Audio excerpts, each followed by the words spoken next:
सुप्रभात। आज हम लोग पहलवान की ढोलक का बचा हुआ अंश यानी कि अंतिम अंश पढ़ेंगे। लुट्टन को स्पष्ट सुनाई पड़ा, ढोल कह रहा था, दांव काटो बाहर हो जाओ, दांव काटो बाहर हो जा।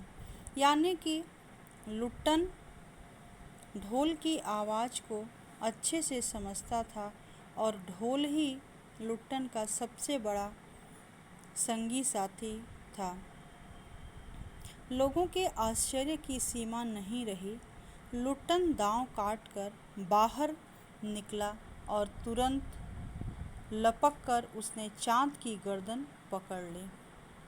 वाह रे मिट्टी के शेर, अच्छा बाहर निकल आया, इसलिए तो जनमत बदल रहा था।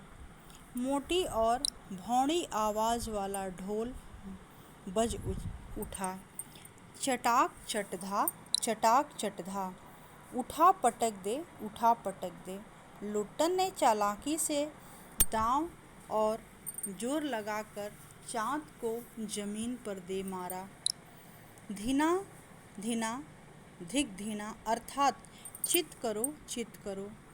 लुट्टन ने अंतिम जोर लगाया। चाँद सिंह चारों खाने चित हो रहा। धा गिड़, धा गिड़ गिड़, धा गिड़ गिड़, धा गिड़ गिड़। वाह बहादुर, वाह बहादुर, वाह बहादुर। जनता यह स्थिर नहीं कर सकी कि किसकी जयध्वनि की जाए। फलतः अपनी अपनी इच्छा अनुसार किसी ने माँ दुर्गा की, महावीर जी की और कुछ ने राजा श्यामनंद की जयध्वनि की। अंत में सम्मिलित जय से आकाश गूंज उठा। विजयी लुट्टन कूदता फांदता ताल ठोकता सबसे पहले बाजे वालों की ओर दौड़ा और ढोलों को श्रद्धापूर्वक प्रणाम किया। फिर दौड़कर उसने राजा साहब को गोद में उठा लिया। राजा साहब के कीमती कपड़े मिट्टी में सन गए। मैनेजर साहब ने आपत्ति की, हे अरे रे, किंतु राजा साहब ने स्वयं उसे छाती से लगाकर गदगद होकर कहा, जीते रहो बहादुर, तुमने मिट्टी की लाज रख ली। पंजाबी पहलवानों की जमायात चाँद सिंह की आंखें पोंछ रही थीं। लुट्टन को राजा साहब ने पुरस्कृत ही नहीं किया, अपने दरबार में सदा के लिए रख लिया। तब से लुट्टन राज पहलवान हो गया और राजा साहब उसे लुट्टन सिंह कहकर पुकारने लगे। राज पंडितों ने मुंह बिचकाया, हुजूर जाति का सिंह। मैनेजर साहब क्षत्रिय थे। क्लीन शेव्ड चेहरे को संकुचित करते हुए अपनी शक्ति लगाकर नाक के बाल उखाड़ रहे थे। चुटकी से अत्याचारी को रगड़ते हुए बोले, हाँ सरकार, यह अन्याय है। राजा साहब ने मुस्कुराते हुए सिर्फ इतना ही कहा, उसने क्षत्रिय का काम किया है। उसी दिन से लुट्टन सिंह पहलवान की कीर्ति दूर दूर तक फैल गई। पौष्टिक भोजन और व्यायाम तथा राजा साहब की स्नेह दृष्टि ने उसकी प्रसिद्धि में चार चांद लगा दिया।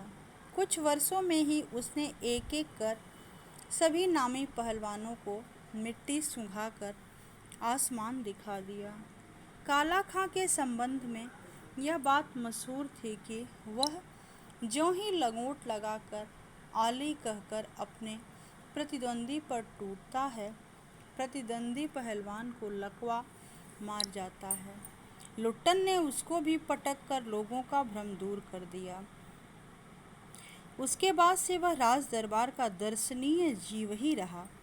चिड़िया खाने में पिंजड़े और जंजीरों को झकझोर कर बाघ दहाड़ता, हाउ हाउ, सुनने वाले कहते, राजा का बाघ बोला। इस तरह लुट्टन बहुत अधिक प्रसिद्धि प्राप्त कर लिया और यूं ही 15 वर्ष बीते। पहलवान अजेय रहा। वह दंगल में अपने दोनों पुत्रों को लेकर उतरता था। पहलवान की सास पहले ही मर चुकी थी। पहलवान की स्त्री भी 2 पहलवानों को पैदा करके स्वर्ग सिधार गई थी। दोनों लड़के अपने पिता की तरह ही गठीले और तगड़े थे। दंगल में दोनों को देखकर लोगों के मुंह से अनायास ही निकल पड़ता, वाह, बाप से भी बढ़कर निकलेंगे ये दोनों बेटे। दोनों ही लड़के राज दरबार के भावी पहलवान घोषित हो चुके थे और दोनों का भरण पोषण राज दरबार में हो रहा था। और लुट्टन जो है ढोल की ही शिक्षा उन सबों को भी दे रहा था। फिर अब देखिए मालिक को कैसे खुश रखा जाए, कब कैसा व्यवहार करना चाहिए आदि की शिक्षा वह अपने बेटों को दिया करता था। किंतु शिक्षा दीक्षा सब किए कराए पर एक दिन पानी फिर गया, क्योंकि वृद्ध राजा जो था वह स्वर्ग सिधार गया। अब इन पहलवानों का जो भोजन था वो भी खतरे में हो गया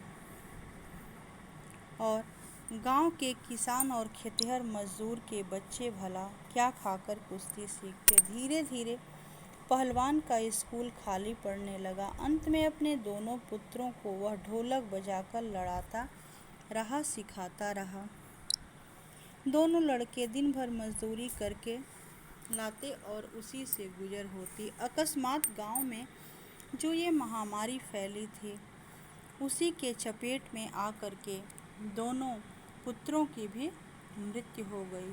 और दोनों पुत्रों की मृत्यु के बाद भी लुट्टन ढोल बजाता रहा, गांव के सन्नाटे को बीच से फाड़ता रहा और यह बताने के लिए कि कभी भी धैर्य नहीं खोना चाहिए और व्यक्ति को हर एक परिस्थिति में जीवन जीने की कला आनी चाहिए। यही सोचकर वह अपने जवान बेटों को खोकर भी ढोल बजाता रहा। 4-5 दिनों के बाद एक रात ढोल की आवाज़ नहीं सुनाई पड़ी, ढोल नहीं बोली।